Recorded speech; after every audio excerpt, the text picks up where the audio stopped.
이제 다윗이 하나님의 징계를 겸손히 받아들이면서 예루살렘을 포기하고 또 광야길로 들어섰을 때 하나님은 이 다윗이 없는 곳에서 또 그분의 신실하심을 나타낼 준비를 하고 계셨습니다.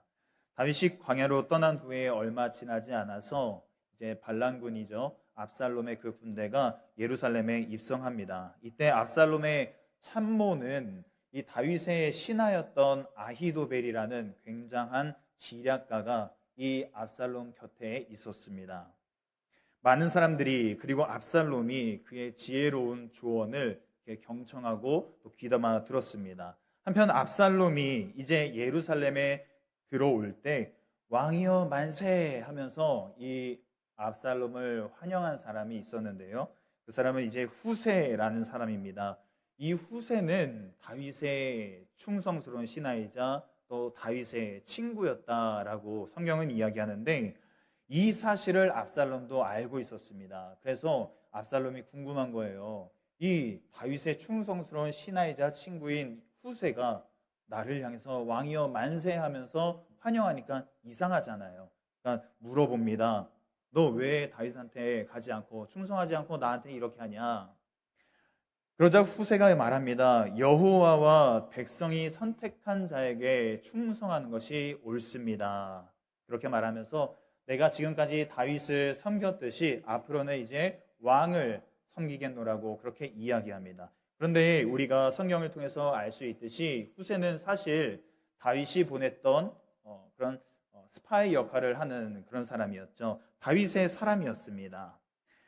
예루살렘에 입성한 압살롬은 이제 어떻게 하면 좋을지 이 아히도벨에게 묻습니다. 그러자 아히도벨이 다윗이 남기고 간 후궁 10명을 취해서 그래서 그들과 동침하라 그렇게 조언을 합니다. 그렇게 함으로써 이 다윗과 압살롬을 완전히 결별시키려는 거예요. 결별시키고 그리고 자신들의 세력을 규합하고 더 결속을 다지고 그리고 이제는 이 후궁을 범함으로써 그들을 가짐으로써 다윗은 몰락하고 그 자리에 이제 압살롬이 실질적으로 왕위에 올랐다. 이것을 공적으로 선포하려는 거였습니다. 압살롬은 이 조언을 받아들여서 모두가 볼 수 있도록 옥상에 장막을 치고 이 후궁들을 범하지요. 그렇게 함으로써 하나님께서 나단 선지자를 통해 다윗에게 말씀하셨던 네 아내를 빼앗아 네 이웃들에게 주리니 그 사람들이 내 아내들과 더불어 백주에 동침하리라. 이 징계가 이렇게 함으로써 이루어집니다. 이후에 아히도벨이 압살롬에게 다윗을 추격해 그를 급습해서 죽여야 합니다. 그렇게 이제 조언을 해요. 이 아히도벨이 봤을 때 다윗이 도망갔지만 다윗이 살아있는 한 이 압살롬의 왕권은 위태할 수밖에 없었기 때문입니다. 그래서 아히도벨은 신속하고 단호하게 움직여야 합니다. 선발대를 뽑아서 특공대를 조직해서 급습해서 다윗 왕만 딱 죽이면 그럼 모든 백성들의 그 민심이 압살롬 왕에게 돌아올 겁니다. 그렇게 이제 조언을 합니다. 그런데 어떤 이유에선지 압살롬이 후세의 의견도 들어보자 이렇게 말해요. 후세는요, 아히도벨의 조언이 너무나 완벽한 계획이라는 걸 알고 있었습니다. 그 계획대로 실천되면 다윗은 꼼짝없이 죽겠구나 이거를 알았어요. 그래서 무슨 수를 써서라도 이 계획을 무산시켜야 했는데요. 우리 사무엘하 17장 7절 말씀 한번 봅니다. 사무엘하 17장 7절 말씀 우리 한 목소리로 같이 한번 읽어보겠습니다. 후세가 압살롬에게 이르되 이번에는 아히도벨이 베푼 계략이 좋지 아니하니이다. 그렇게 말하면서 이렇게 조언을 합니다. 다윗과 그의 군사들은 강하고 경험이 많아서 여전히 그 새끼를 빼앗긴 곰처럼 사자처럼 지금 분노에 차 있습니다. 그래서 지금 공격하는 건 무모합니다. 다윗은 백전노장이기 때문에 이미 공격할 거를 예상하고 매복해 있을 겁니다.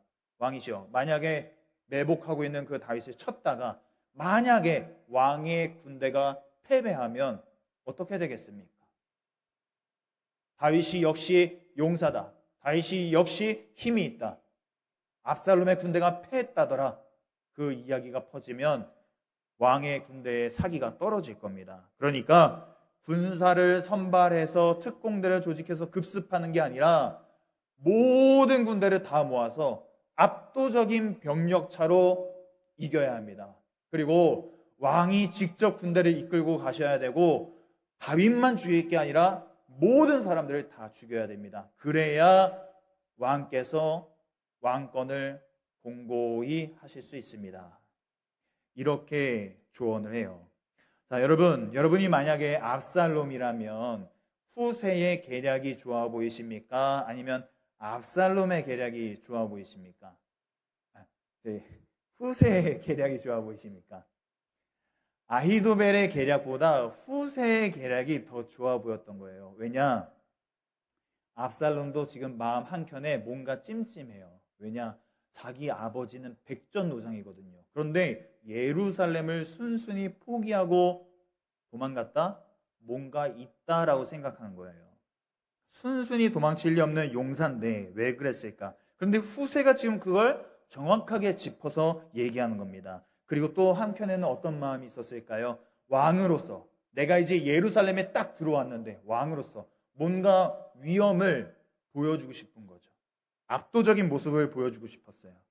그래서 오늘 본문 14절 말씀 보시면 압살롬과 온 이스라엘 사람들이 이르되 아렉 사람 후세의 계략은 아히도벨의 계략보다 낫다라고 말합니다.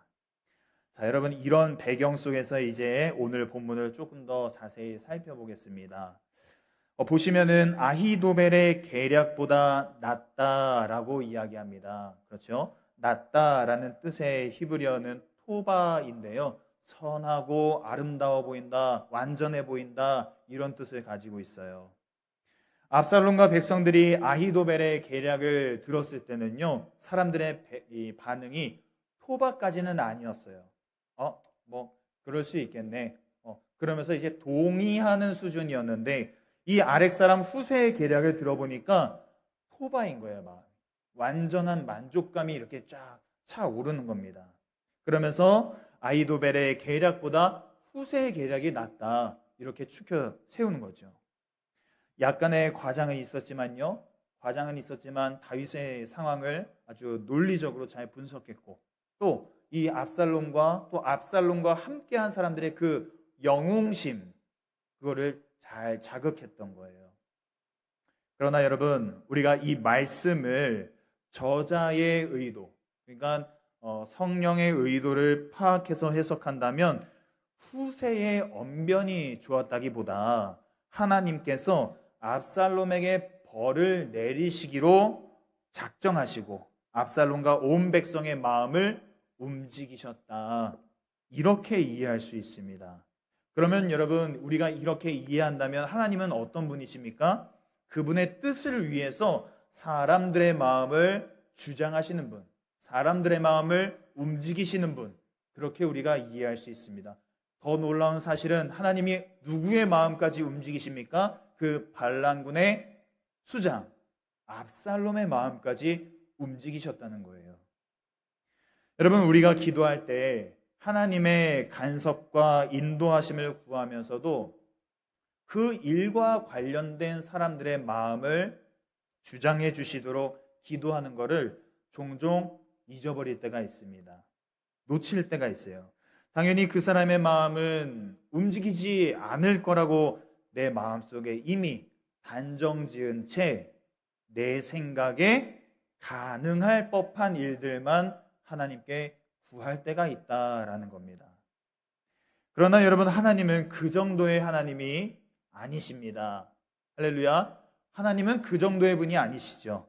하나님은 우리 생각에 가능할 법한 일들만 이루시는 하나님이 아니라 그분의 뜻을 따라서 모든 사람들의 그 마음을 주장하시는 분, 이끄시는 분이십니다. 따라서 여러분 우리가 어떤 문제나 갈등을 놓고 기도할 때 만일 주님의 뜻이거든 관련된 사람들의 마음을 주장해 주시옵소서라고 기도해야 될 줄 믿습니다. 그러면 여러분 어떤 일이 일어납니까? 사무엘하 15장 31절 말씀 보시면 이렇게 말합니다. 15장 31절입니다. 어떤 사람이 다윗에게 알리되 압살롬과 함께 모반한 자들 가운데 아히도벨이 있나이다 하니 다윗이 이르되 여호와여 원하옵건대 아히도벨의 모략을 어리석게 하옵소서 하니라. 자, 다윗이요 아히도벨의 모략을 어리석게 할 방법이 없었어요. 그래서 누구에게 지금 기도합니까? 하나님께 기도해요. 아히도벨의 모략을 어리석게 해주십시오. 무너뜨려 주십시오. 다윗이 그렇게 기도했을 때 하나님께서 누구를 붙여주십니까? 후세예요. 바로 그 다음 절 말씀입니다. 32절 말씀. 다윗이 하나님을 경배하는 마루턱에 이를 때에 아렉 사람 후세가 옷을 찢고 흙을 머리에 덮어쓰고 다윗을 맞으러 온지라. 여러분, 이처럼 하나님은 필요한 사람을 적시에 붙여주십니다. 적시에 붙이셔서 우리의 기도에 응답하실 뿐만 아니라 관계된 사람들의 그 마음도 움직여 주신다라는 거예요. 뿐만 아니라 하나님은 어떻게 하십니까? 어떤 사람을 붙여주심으로써 관계된 사람의 마음을 움직여 주실 때도 있지만 하나님은 직접 그 사람의 마음을 움직이실 때가 있습니다. 여러분, 느헤미야 아시죠? 느헤미야가 왕께 원하는 것을 구할 때 하나님께 잠시 묵도합니다. 묵도하면서 하나님께 그 마음의 소원을 기도로 올려드려요. 그리고서 왕에게 자신이 원하는 것을 말씀드리죠. 그러자 그 모든 것이 술술술술 풀려갑니다. 하나님께서 그 왕의 마음을 움직여 주셨던 겁니다. 또 여러분, 에스더를 아시죠? 에스더가 법도를 어기고 왕의 부름이 없는데 왕 앞에 나아가서 자기의 민족을 구하기 위해 왕에게 말하지 않습니까? 법도를 어기고 왕에게 나아갔는데 왕이 귤을 내밀어서 왕비를 곁으로 부릅니다. 이것 또한 하나님께서 그 아하수에로 왕의 마음을 움직여 주셨던 거예요. 그 전에 에스더가 민족들과 함께 금식하고 기도한 후에 하나님께 나아갔더니 하나님이 들으신 거죠. 마음을 움직이십니다. 여러분, 요나 아시죠? 요나가 니느웨 사람들이 멸망하기를 바라는 마음으로, 그러나 하나님의 그 말씀을 따라서 선포는 해야 되니까 열심 없이 니느웨 사람들에게 심판을 선포합니다.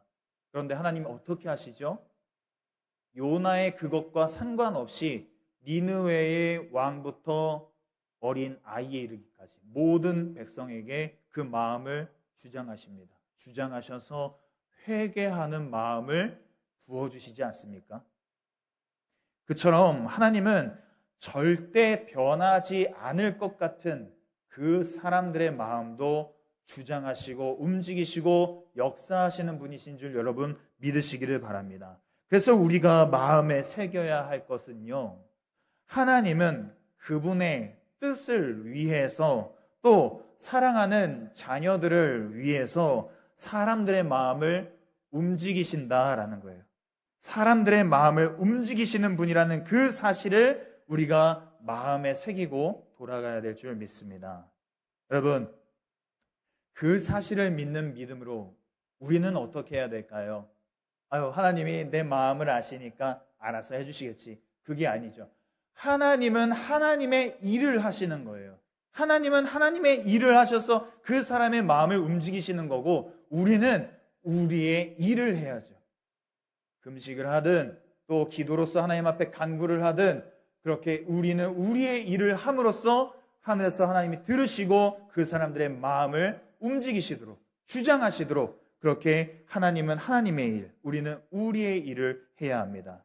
바라기는 하나님의 그 능력과 일하심을 여러분 내 생각의 수준에 맞추지 마시고, 내가 생각할 때 일어날 법한 일들만 내 마음속에 떠올리지 마시고 그 넘어서 일을 행하시는 하나님께 구하는 그런 저와 여러분 될 수 있기를 간절히 원합니다. 자, 다시 본문 14절 말씀 보시면, 마지막 부분을 보시면요, 아히도벨의 좋은 계략을 물리치라고 명령하셨음이더라라고 했어요. 여기서 물리치라라는 뜻의 히브리어는요, 마치 그 도자기 만드는 도공이 도자기가 마음에 안 들어서 안 되면 어떻게 하죠? 확 깨버리지 않습니까? 그렇게 확 깨는 것처럼 그 도자기를 확 깨는 것처럼 깨트리는 것, 그걸 의미합니다. 물리치라라는 것은 그런 의미를 담고 있어요. 그리고 여러분, 명령하셨음이더라라고 하죠. 명령하셨음이더라라는 이 히브리어가요, 구약 성경에서는 보통은 그 뜻대로 지금 번역된 대로 이 명령하다라는 뜻으로 쓰입니다. 그런데 여기서는 하나님께서 후세에게 아히도벨의 그 계략을 물리치라고 명령하셨다라는 뜻이 아니에요. 이 후세에게 그렇게 명령하셨다라는 게 아니라 아히도벨의 계략을 깨부수기로 작정하셨다라는 뜻이에요. 작정하셨다. 여러분, 하나님께서 작정하시면은 과연 누가 막을 수 있을까요? 하나님께서 작정하시면 아무도 막을 수 없는 줄 믿습니다. 그거에 대해서 성경은 이렇게 말씀하는데요. 이사야 14장 27절 말씀 이렇게 말씀합니다. 여러분 잘 들어보십시오. 만군의 여호와께서 경영하셨은즉 누가 능히 그것을 패하며 그의 손을 펴셨은즉 누가 능히 그것을 돌이키랴. 아무도 패할 수 없고 아무도 돌이킬 수 없다는 거예요. 예레미야 1장 9절 10절 말씀입니다. 여호와께서 그의 손을 내밀어 내 입에 대시며 여호와께서 내게 이르시되 보라 내가 내 말을 내 입에 두어노라.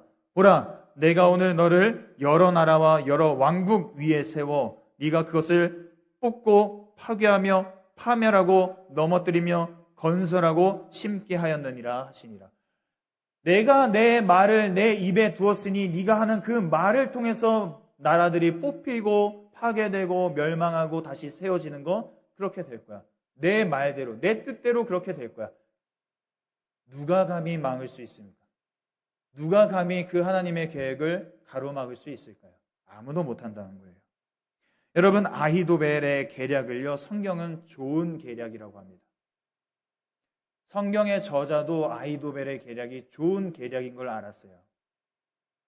그런데 그 좋은 계략을 깨부시는 분이 누구십니까? 이 다윗이 아히도벨의 모략을 어리석게 해주십시오. 그렇게 기도했을 때 후세를 붙여주신 분이 누구십니까? 후세에게 언변의 은사를 주셔서 이 아히도벨의 계략을 어리석게 보이고 압살롬과 사람들의 마음을 이렇게 움직이도록 하신 분이 누구십니까? 여러분, 이 모든 일을 작정하신 분이 누구시죠? 하나님이시죠. 여러분, 하나님은 반드시 그분의 뜻을 따라 계획하시고 준비하시고 일하시고 성취하시는 분인 줄 여러분 믿으시길 바랍니다. 사실 우리가 이렇게 그런 하나님이십니다 라고 믿고 또 그렇게 나아가길 소원하지만 사실 우리 자신을 보면 하나님의 그 크신 뜻을 다 알기 어려울 때가 훨씬 많죠. 일이 한참 지난 후에야, 시간이 한참 지난 후에야 하나님이 이런 뜻을 가지고 계셨구나 그렇게 알 때가 많지.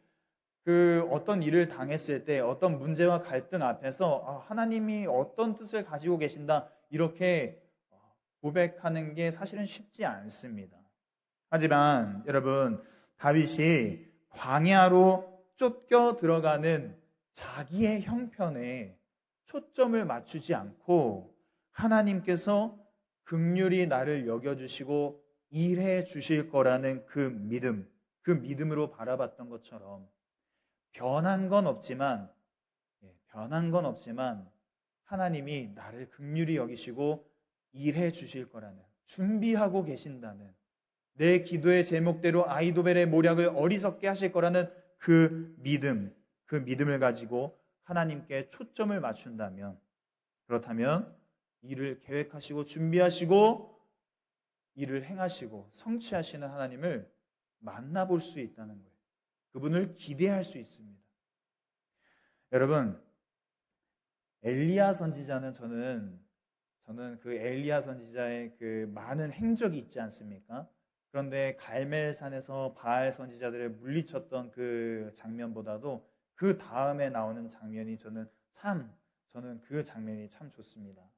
이 엘리야 선지자의 인간적인 모습이 보이는, 엘리야 선지자 어떤 인간적인 모습을 보여줍니까? 그 갈멜산에서 바알 선지자들과 대결에 다 이긴 다음에, 그 다음에 뭔가 이 백성들이 마음의 회개 운동이 일어나고 나라가 하나님께 다시 돌아올 줄 알았는데 백성들은 여전히 돌아오지 않고, 그리고 이세벨 왕비는 막 더 길길이 날뛰면서 막 자기를 죽이려고 막 찾아다니고, 그러니까 이 엘리야가 실망하는 거예요. 실망해서 자기가 처한 형편을 보고, 이 성경에 나오는 표현입니다. 자기의 그 형편을 보고 자기 생명을 위해 도망칩니다. 그리고 크게 낙심해서 하나님께 이렇게 말해요. 이스라엘 백성들은 여전히 하나님께 돌아오지 않고, 그리고 주의 제단은 여전히 무너져 있고, 선지자들도 다 죽임을 당해서 나 혼자 남았는데 이제는 나마저 죽게 생겼습니다. 여러분, 답이 안 보이는 형편이죠. 답이 안 보여요. 내가 그 바알 선지자들이랑 대결해서 이겼는데 뭔가 조그만 변화라도 있을 줄 알았는데 그것도 없이 답이 안 보입니다. 자기 형편을 하나님께 막 얘기해요. 하나님이 여기에 대해서 어떻게 대답하셨을까요? 아이고, 그랬구나. 야, 힘들었지. 내가 네 형편을 몰라줬네. 야, 미안하다. 내가 이제 해결해 줄게. 이렇게 말씀하지 않으세요. 엘리야의 형편과 전혀 상관없는 말씀을 하십니다. 하사엘에게 가서 기름 부어서 아람의 왕으로 삼고, 그리고 예후에게 가서 기름을 부어 이스라엘의 왕으로 삼고, 그리고 엘리사에게 가서 기름을 부어 너를 대신할 선지자로 세워라. 여러분, 이 대답이 과연 그 엘리야의 지금 형편과 맞는 얘기인가요? 하나님, 저 힘들어 죽겠어요. 저 죽을 것 같아요. 라는 그거에 맞는 대답인가요? 아니라는 거예요. 하나님이 어떻게 얘기하십니까? 엘리야의 형편과 상관없이 엘리야의 오히려 형편에 관심 없어 보이는 그런 대답을 하시죠. 그런데 여러분, 엘리야의 형편에 관심이 없으셨던 게 아니에요. 그 형편을 덮고도 남을 하나님의 계획을 보여주시는 거죠. 엘리야의 그 자기 형편에 초점을 맞추고 있는 그 문제를 덮고도 남을 하나님의 크신 계획을 보여주고 계십니다. 야, 믿음의 시야를 넓혀서 내 계획을 봐라. 네가 갖고 있는 그 문제만 보느라고 그 시야가 이렇게 좁아졌구나. 시야를 넓혀서 내가 행하고자 하는 일을 너도 봐라. 내가 어떤 일들을 준비하고 있는지 너 한번 봐봐. 지금 그렇게 말씀하시는 거예요. 여러분, 다윗이 없는 그 장소와 시간 속에서 하나님은 그분의 뜻을 이루기로 작정하셨습니다. 그리고 역사하고 계십니다. 그것처럼 오늘날에도 하나님께서는 하나님의 그 뜻을 위해서, 또 사랑하는 여러분들을 위해서 그분의 그 계획을 따라 뜻을 정하시고 준비하시고 일하고 계시고 또 성취하고 계시는 줄 여러분 믿으시기를 바랍니다. 문제는 우리가 우리의 형편에 초점을 맞추느라 시야가 좁아져서 하나님의 그 일하심을 보지 못하는 거죠. 그런데 믿음의 시야를 열어서 그 믿음을 이용해서 사용해서 내 형편보다 광대하신 하나님, 내 형편을 덮고도 남을 그 일을 행하시는 하나님을 바라보기 시작한다면, 그러면 하나님께서 역사하고 계시는 것을 우리가 보고 만날 수 있습니다. 우리가 세상과는 구별됐지만 일주일의 대부분을 세상 속에서 보내지 않습니까?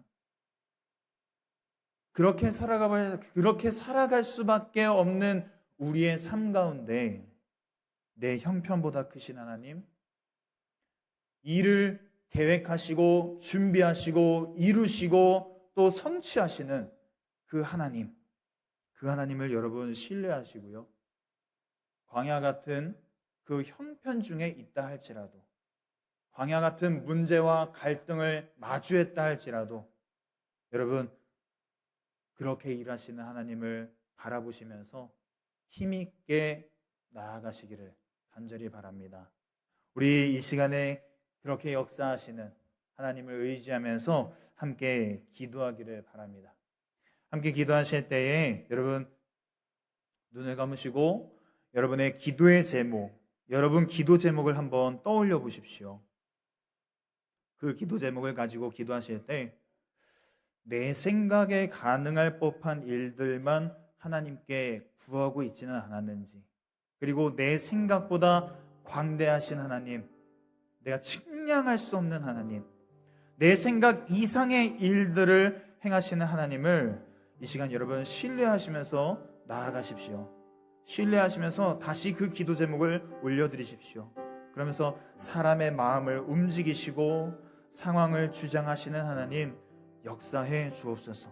일을 계획하시고 성취하시는 하나님, 한번 작정하시면 반드시 이루시는 하나님, 우리가 없는 장소, 우리가 없는 그 시간에도 여전히 하나님은 졸지도 주무시지도 않으시고 그분의 뜻을 위해서, 또 사랑하는 자녀들을 위해서 여전히 역사하고 계시는 그 하나님을 바라보시면서 내가 광야 같은 형편 중에 있어도 하나님은 일하고 계시지, 하나님은 역사하고 계시지, 그 믿음의 시야를 열어 하나님을 바라보며 나아가는 시간 되기를 원합니다. 함께 동성으로 기도하겠습니다.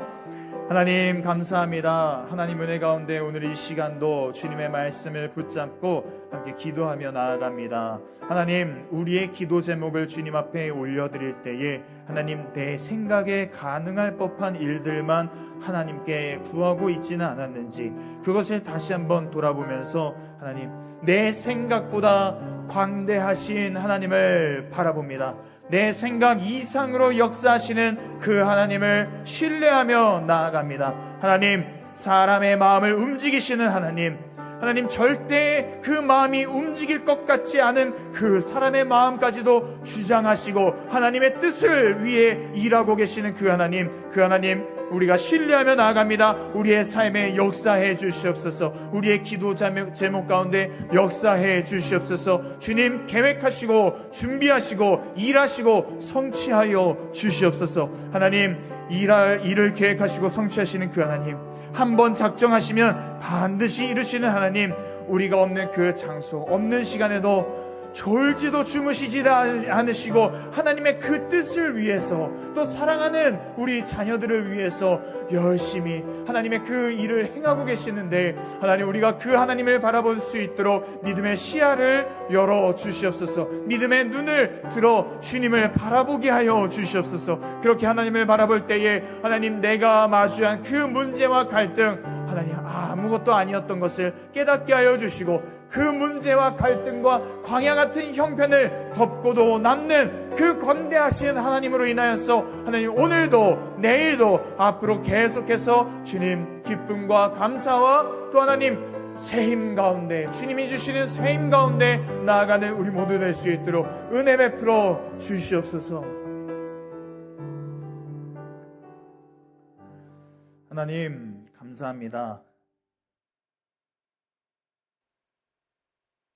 다윗이 광야에 있는 그 형편은 여전히 변하지 않았지만 다윗이 없는 그 장소와 시간 속에 하나님께서는 여전히 신실하게 그분의 자녀들을 위해서 일하고 또 하나님 계획하시고 또 성취하고 계셨던 것을 보게 됩니다.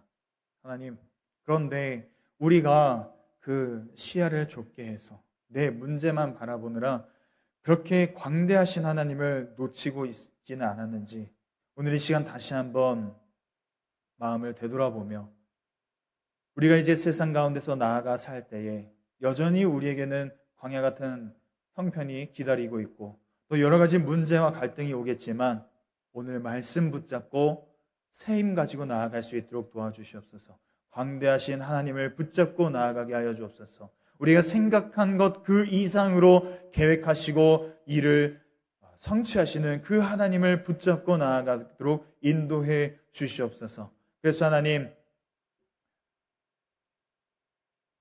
이제 세상 가운데 나아가 살 때에 이전과는 다른 믿음으로, 이전과는 다른 마음의 그 태도로 하나님께 영광 올려드리며 또 주님의 그 이름으로 인해서 승리의 그 나팔을 부는 우리 모두 될 수 있도록 주님 주장하시고 역사해 주시옵소서.